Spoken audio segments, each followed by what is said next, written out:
यतापट्टि चाहिँ कमल पोखरी भन्दछ यसलाई चाहिँ होइन।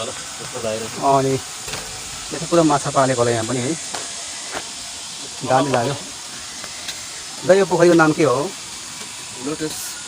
ए हजुर, लोटस पोन्ड हजुर। र छ अनि यतापट्टि पुरा दामी दामी बनाएर छ।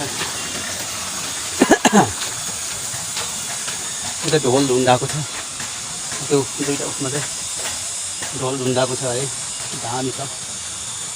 अनि यतापट्टि चाहिँ चिन्डो छ, यहाँ चिन्डो, यतापट्टि ढोल छ। अनि यतापट्टि चाहिँ सत्ता पोखरी भन्दछ यसलाई चाहिँ। यो सत्ता पोखरीमा चाहिँ तपाईँको माछा पालेको छ है, रङ्गी बिरङ्गी माछा पालेको छ। अनि यतापट्टि जम्मा 7वटा ओडा छ, एउटा एउटा दुईवटा तिनवटा चार पाँच छ 7वटा। यो सत्ता पोखरी भन्दछ यसलाई चाहिँ। पुरै माछा छ यसमा चाहिँ, कोठापछि माछा छ। माछा पनि देख्नु सक्नुहुन्छ तपाईँहरूले है, यस्तो राम्रो राम्रो माछा छ। यो रङ्गी बिरङ्गीको माछा छ है, सानो छ माछाहरू पनि खेलिबसेको छ है।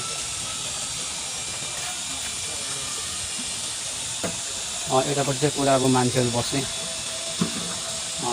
आराम गर्ने ठाउँ रहेछ। यतापट्टि के भन्नु, पल्लोपट्टि खोला भइहाल्यो, मान्छेले गऱ्यो भने हुने छ। यस्तो खोल छ है, खोल्छालाई यस्तो मजाले सजाएर चाहिँ हाम्रो हल्का सङ्पङ ज्यूले है यस्तो विकास गर्नुभएको रहेछ है यो ठाउँमा।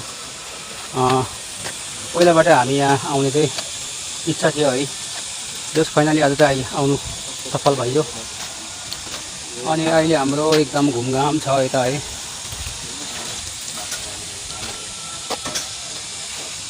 ए माथि माथि केरा रोपेको छ भित्तामा है, यता वरिपरिपट्टि पुरा मान्छे आराम गर्ने ठाउँहरू दामी बनाएको रहेछ है। अनि यो माथि होटेल पनि छ, माथि खानु बस्नुको लागि सबै सुविधा रहेछ यहाँ। घुम्न आउँदाखेरि जे खाए पनि पाउँदछ यहाँ। यता माथि ठुलो होटेल छ, अनि यतापट्टि सबै पार्क रहेछ। यो चाहिँ माथि एउटा पुल छ है, त्यो पुलभन्दा मुनिको भाग रहेछ यो चाहिँ। अब माथिल्लो भागमा हामी जानु बाँकी छ। माथि पनि कति दुईवटा एउटा पार्क छ माथि पनि, अब घुम्नु जानु बाँकी छ। यहाँ यो सत्ता पोखरीमा पुरै माछा हेर्नु सक्नुहुन्छ है, यस्तो दामी रहेछ माछा।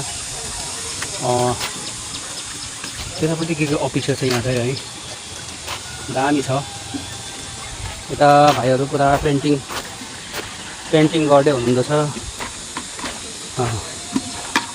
धमाधम छ भाइ काम, पेन्टिङ गर्दा